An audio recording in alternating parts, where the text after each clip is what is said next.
banquete musical que a gente teve, né?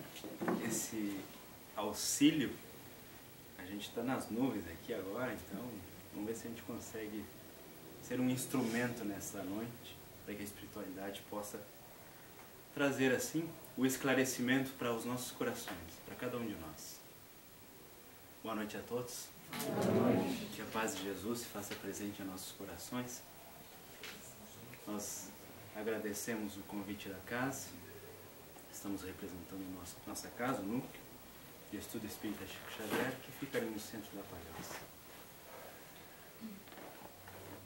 Encontrava-se Joana de Cusa, ela que foi uma das primeiras seguidoras de Jesus, e talvez muitos de nós a conhecemos hoje como Joana de Ângeles, porque foi uma das suas vivências. Ela que certa feita havia ido até Jesus para buscar uma palavra de conforto e de consolo ante os embates que vivia no seu lar. O seu marido, um homem importante da época, não compreendia os ensinamentos de Jesus e sempre que tinha alguma oportunidade implicava com ela, porque ela era uma seguidora do Cristo. Então ela vai até ele, vai até Jesus, procura entender como agir melhor diante dessa postura do marido.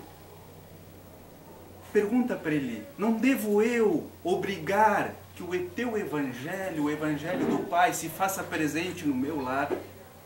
E ele disse: Joana, por que o Pai não age assim? Por que por um raio ele não destrói aquele que faz o mal? Por que ele não obriga aquele que não compreende a se ajoelhar perante ele? Porque ele faz isso através da transformação. O tempo transforma. E ela compreendeu aquilo. E agora ela se encontrava diante de uma patrícia romana que fora vê-la. Uma mulher importante da sua época vai visitá-la. Habituada essa patrícia a consultar adivinhos e magos da sua época, lhe comenta sobre um que costuma responder às suas questões e que lhe havia enviado naquele momento à região onde ela se encontrava, que era Cafarnaum. Aquele mago que ela consultava lhe havia dito para ir até lá a consultar outro mago, um tal de Nazareno. Joana se esquivou. Sabia que aquela mulher apenas queria que Jesus fizesse a mesma terapêutica que os magos faziam para com ela. Ia levar as suas futilidades até Jesus. Então ela procura se esquivar, disse: não, o mestre é muito ocupado, não vai dar. Mas a mulher insistiu, e ela concordou em levar. Chegam até a casa de Simão Pedro, onde Jesus se encontrava. A mulher, se deparando com aquela figura, percebeu que era um ser diferente.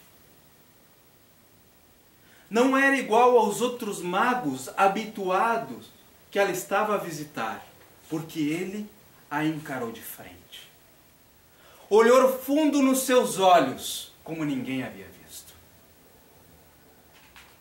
Percebeu que ele a tratava como igual, diferentemente de todos os outros magos que havia ido, que a tratavam como um ser superior, porque ela se sentia um ser superior, mas ele não. Compelida perante aquele olhar, não conseguiu tratá-lo senão como Senhor, conforme Joana também o tratava. Então, diante disso, lhe faz a seguinte pergunta: Senhor, conheceis o mago Tifernes, que nos serve a nossa casa? Jesus sorriu para ela e respondeu: existem adivinhos em toda parte. Ela ficou surpresa com a resposta e se confundiu um pouco, ficou conturbada e depois pergunta: venho até aqui, buscando-vos o concurso. Que desejas de mim? Pergunta bondosamente Jesus. Meu marido desviou-se do meu devotamento. Tenho sofrido amarguras que os servos mais desprezíveis não conhecem. Que dizeis a isto, Senhor? Que a dor, bem compreendida, é a luz para o coração. Aí mesmo que ela se perdeu. A dor bem compreendida é uma luz para o coração. Não era isso que ela estava aguardando. Habituada a que os outros respondessem aquilo que ela queria, ela se perturbou. Mesmo quando somos ofendidos? Sim. Página desligada. Não devemos revidar? Nunca. E a justiça? A justiça é uma árvore estéril. Se não pode produzir frutos de amor para a vida eterna. Desejais dizer, continua, pergunta ela de novo, se meu esposo desvairia, cumpre-me pagar por ele? Não tanto. A felicidade é impraticável onde não haja o esquecimento das culpas. Insinuas que devo perdoar o meu esposo tantas vezes quanto forem necessárias. Aí ela se irritou. E aí ela diz: Druso é um devaso. Druso é o marido dela. Tem sido implacável algoz. Compete-me respeitá-lo e amá-lo, mesmo assim? Por que não? Tornou o mestre. Quem não sabe renunciar aos próprios desejos, dificilmente receberá o dom divino da alegria imperecível. Ela já estava transtornada. Eu acho que eu estaria transtornado também. Cabe-me então voltar, resumir a governança doméstica, retomar as responsabilidades da educação dos meus filhos, que ela havia deixado com as escravas, como o animal que se deixa atrelar ao carro insuportável. No sacrifício reside a verdadeira glória, disse Jesus. Reclamou ela. O mago da minha confiança aconselhou-me o recreio, a alegria. Não posso duvidar dele. É um oráculo completo. Admitis porventura que ele esteja errado? Jesus sorriu e disse para ela: a voz da nossa consciência não pode concordar invariavelmente com a opinião dos melhores amigos. O dever é mais imperioso que os preságios de qualquer adivinho. E não tendes nenhuma novidade para mim? Venho de tão longe para te ver-te. Rogo ao Pai que a ilumine e a abençoe. E ela saiu.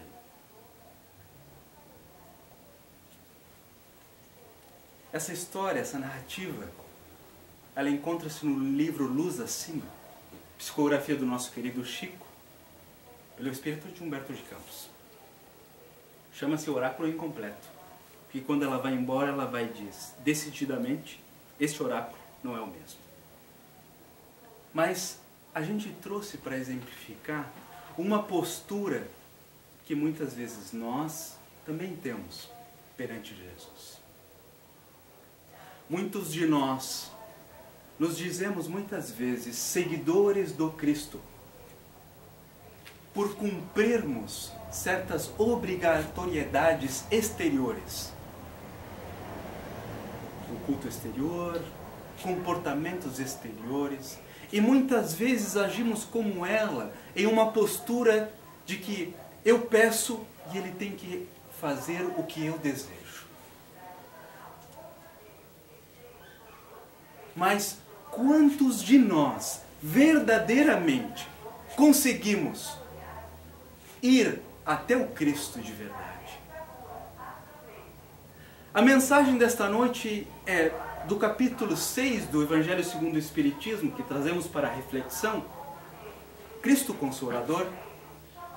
E a nossa irmã já introduziu o tema, porque quando ela citou: vinde a mim todos vós que estás cansado e aflito, o meu jugo é leve, o meu fardo não é pesado. O codificador, quando vai comentar essa passagem, ele vai dizer que o jugo de Jesus é a lei. E o cumprimento dessa lei, ela se resume no amor e na caridade.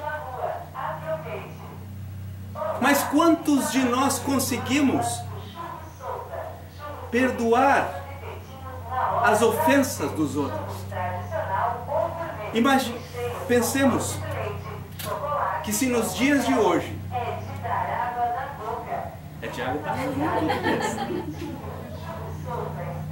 É Tiago. Mas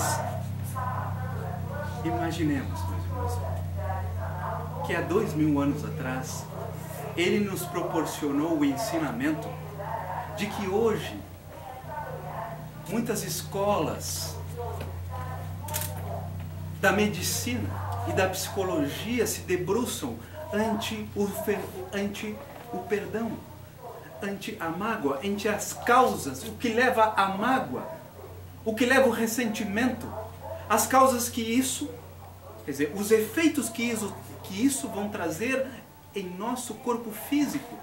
Hoje, 2000 anos depois, e nós ainda estamos aprendendo.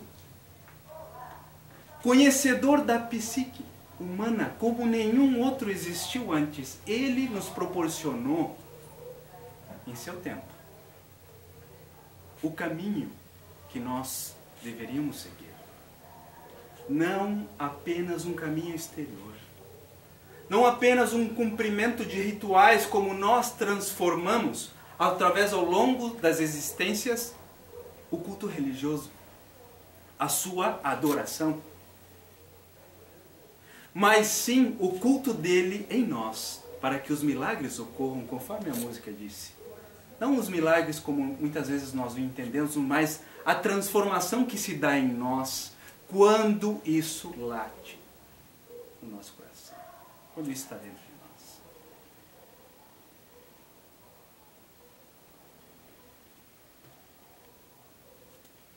Então, o Cristo Consolador, ele não consola, conforme Joana de Ângeles nos traz nesse livro. Jesus é o Evangelho à luz da psicologia profunda. Ele não consola cada um de nós, e conforme a doutrina espírita nos traz, passando a mão na nossa cabeça e dizendo apenas que vai passar, mas nos trazendo o senso de responsabilidade diante dos atos que nós temos. A doutrina espírita nos traz a conhecimento das causas de que por que sofremos. Compreendemos então o motivo pelo qual nós estamos passando pela situação difícil que estivermos passando.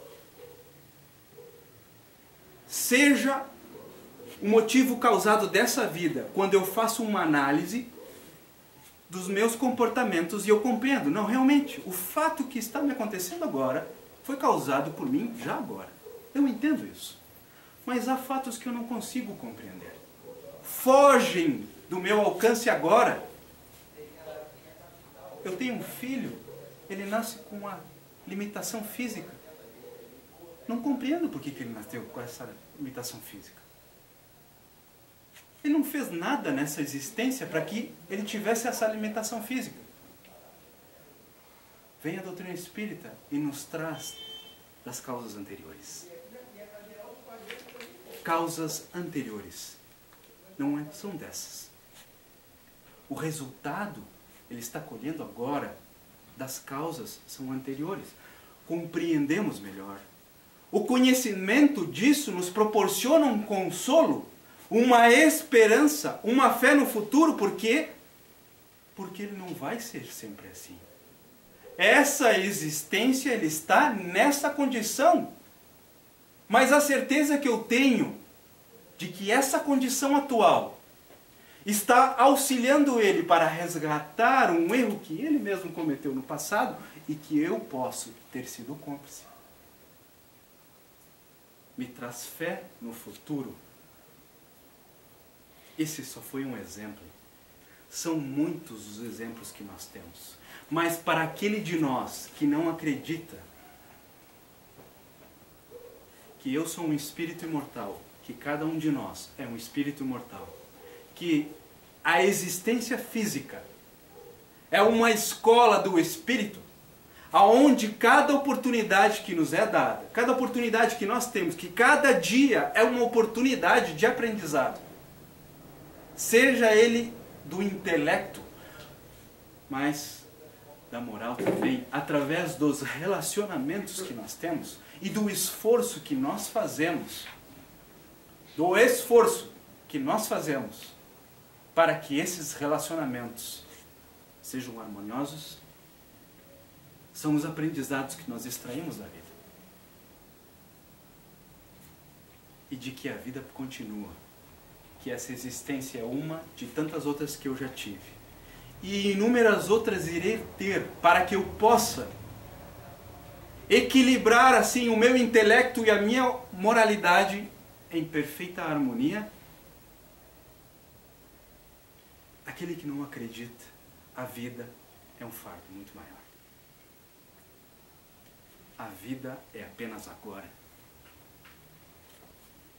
Então a doutrina dos espíritos, como o próprio nome diz, não é a doutrina dos homens que aqui se encontram encarnados, mas sim daqueles que já atingiram um nível moral e intelectual que nós estamos em busca, mas não atingimos.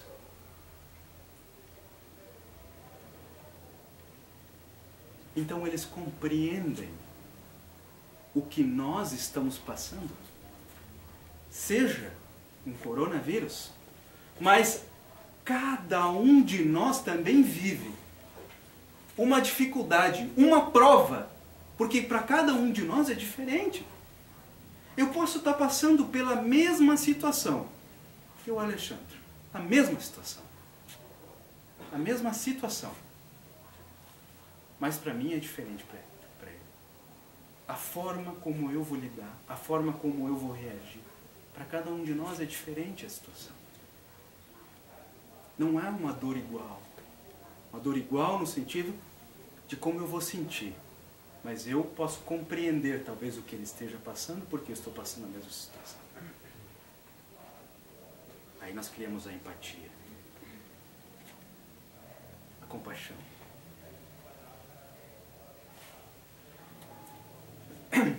Há uma mensagem de Emmanuel do livro Fonte Viva. Ele nos fala o seguinte: consegues ir? Consegues ir? Conseguimos ir até o Cristo? O crente escuta o apelo do Mestre, anotando abençoadas consolações. Nós podemos estar ouvindo, podemos estudar a doutrina espírita, podemos fazer as anotações, como fiz as anotações para poder vir aqui falar. O doutrinador repete-o. Estou aqui fazendo, repetindo apenas, para comunicar as vibrações de conforto espiritual aos ouvintes. Todos ouvem as palavras do Cristo, as quais insistem para que a mente inquieta e o coração atormentado lhe procurem o regaço refrigerante. A nossa mente inquieta, o nosso coração atormentado. Buscamos Ele, para que Ele nos refrigere o coração e a mente. Para que possa serenar, para que possa aliviar o momento em que nós estivermos vivendo. Viemos em busca disso aqui. viemos em busca disso. A maioria de nós, se não todos, viemos em busca desse consolo, desse conforto, dessa refrigeração para o coração e para a mente.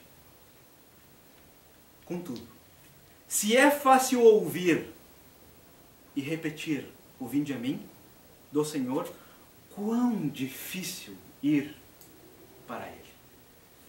Quão difícil eu me libertar das amarras que me prendem ainda a comportamentos e a condicionamentos que eu tenho e que eu não estou disposto a me libertar ainda. Quão difícil é. Eu insisto em condições e em erros, acreditando que apenas eu tenho a razão, apenas eu sou portador da verdade, e nós vivemos em tempos em que todo mundo tem a verdade, e cada um quer manter a sua verdade, mesmo que isso seja eu bloquear alguém, um amigo tão próximo de mim, eu abrir mão da companhia dele porque ele pensa diferente de mim, eu discutir durante longos períodos de tempo com pessoas porque eu quero estabelecer a minha verdade. Eu não estou disposto a abrir mão disso. Aqui, as palavras do Mestre se derramam por vitalizante bálsamo, como a música nos proporcionou esse bálsamo ao iniciar. Entretanto, os laços da conveniência imediatista são demasiados fortes. Os laços que nos unem, muitas vezes, pelos interesses imediatistas que nós temos, muitas vezes nós queremos que todos nos amem, que todos tenham uma boa visão, uma boa vista, um bom olhar sobre nós. E muitas vezes agimos assim, querendo esse amor dos outros. Mas, aqui nos continua, perdão, como ele, a vida enriquecer-se-á de valores imperecíveis, e à sombra dos seus ensinamentos celestes seguiremos pelo trabalho santificante na união da direção da Pátria Universal. Todos os crentes registram-lhe o apelo consolador, mas raros revelam suficientemente valorosos na fé para lhe buscarem a companhia. Nem todos nós confiamos plenamente. Nem todos nós confiamos plenamente que das situações em que estivermos vivendo, das provações que cada um de nós vive, das dificuldades que cada um tem diariamente, que elas são necessárias para o nosso fortalecimento íntimo, e confiamos no Pai, em Jesus e naqueles que nos acompanham, que isso é o nosso melhor, é para o nosso bem. É para o nosso fortalecimento íntimo. Nem todos nós temos essa confiança. Alguns de nós, ou muitos de nós, ainda entramos, nos deixamos envolver pela revolta, nos deixamos envolver pela mágoa, nos deixamos envolver pelo vitimismo. Por que comigo? Porque eu? Por que não o fulano? Por que não o ciclano? Logo eu. Eu vou no centro espírita toda semana. Eu trabalho lá. Eu me dedico para os outros. Eu sou uma pessoa boa. Eu me entrego para a minha família. Eu ajudo eles. Por que comigo? Esses são os testemunhos que nós devemos dar. São os testemunhos que somos convidados a fazer. Porque quando nós temos a rua pavimentada na nossa vida, cheia de facilidades, como temos hoje em dia, uma sociedade que vive cheias de facilidades, observem e conversem com aqueles que vivem há mais tempo aqui. Observem e conversem sobre as dificuldades que eles tinham anteriormente e que nós nem imaginamos. Hoje a gente vai ali, vai lavar a roupa, secar a roupa, bota na máquina, ela faz tudo. E ela tem a função plancha, já sai pronta a roupa. Como é que era antigamente? No tanque. No rio. No rio. No rio ainda. No rio. Secava a roupa, tinha passava o ferro, era com carvão, não era? Era. Só um exemplo. Nós temos muitas facilidades hoje em dia. Mas estamos presos ainda nesse vitimismo. Não nos percebemos ainda filhos de Deus. Não nos percebemos ainda na potencialidade que cada um de nós tem como deuses de D menor que Jesus nos falou. Essas potencialidades adormecidas em nosso íntimo são constantemente convidadas a sair à tona quando vem a provação, quando vem a dificuldade, que nós temos que nos superar para perdoar alguém que nos fez o mal. Quando nós temos que nos superar para sermos mais pacientes, quando aquele ser mais próximo de nós exige isso, através do relacionamento. Quando nós temos que nos superar para fazer uma prece para alguém que nos fez o mal, porque esse é o convite de amar os inimigos. Então nós temos que nos superar muitas vezes quando as dificuldades vêm, porque nós nos habituamos pelos caminhos fáceis que a vida nos proporciona às vezes e não estamos dispostos a lutar intimamente com nós mesmos, não com o outro, com nós mesmos, para superar essas dificuldades. Então, quando eu estou passando por essa situação, que todos nós estamos passando por uma situação global de extrema dificuldade, uma prova coletiva, agora é o momento da confiança. De eu abrir a mente, conforme a música, a essa abertura para eu fazer uma prece. A prece vai abrandar e vai abrir os canais para que eu possa receber algo que já está constantemente sendo enviado para mim, só que eu estou com o canal fechado. Quando eu faço a prece, eu abro. Eu estou me abrindo para receber o auxílio, o conforto, a paz.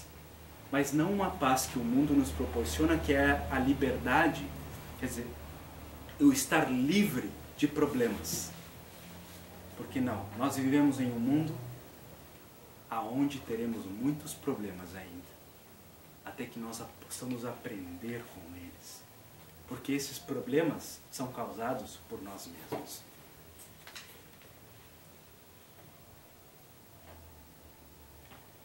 Então, quando eu faço essa prece, eu recebo esse auxílio. Não vai me faltar força, coragem para suportar essa situação. Isso nunca vai me faltar quando a gente pedir de coração mesmo.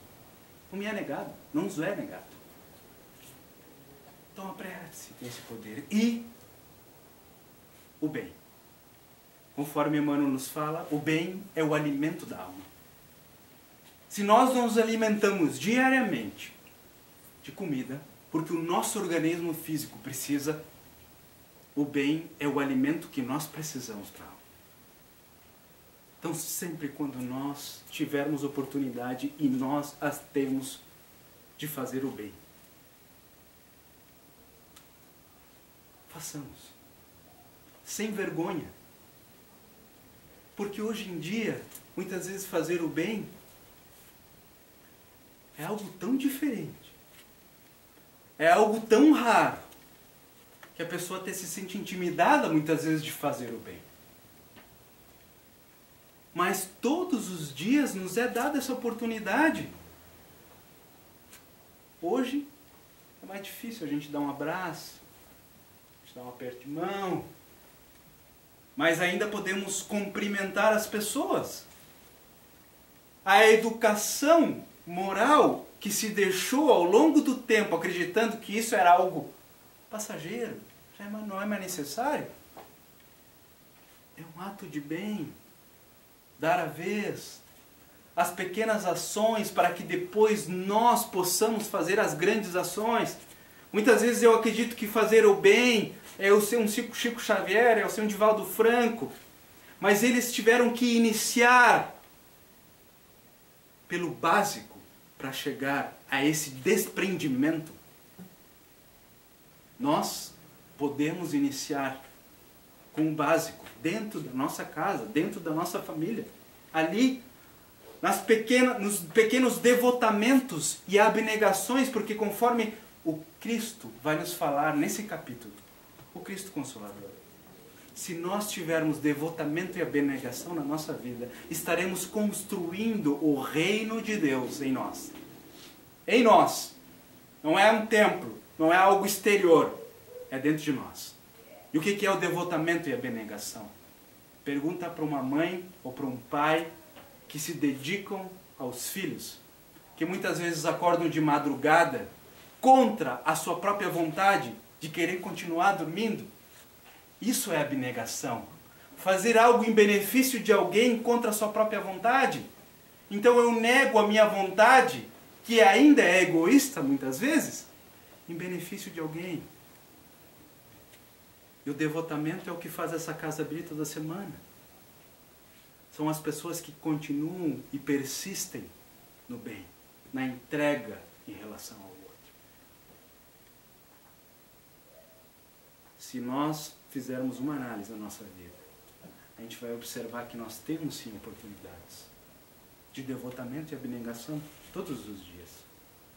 Mas muitas vezes presos que estamos nas nossas preocupações diárias, naquilo que estamos apenas envolvidos, nós não conseguimos enxergar muitas vezes. Então a doutrina espírita nos traz, através do esclarecimento, dos ensinamentos que Jesus já havia dado, mas que nós nos esquecemos. E aquilo que ele disse que nós não compreendíamos, e ela nos traz essa compreensão maior, para que nós possamos ouvir e enxergar melhor esses ensinamentos. Bom, nós já estamos no nosso tempo. Então, mensagem da noite, graças.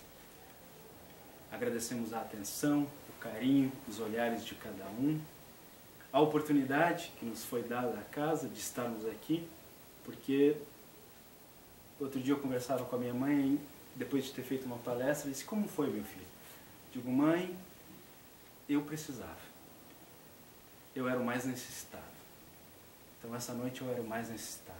Então, para mim, foi muito bom. Então a gente agradece a atenção de todos. Tenhamos uma ótima semana. Que Deus nos abençoe.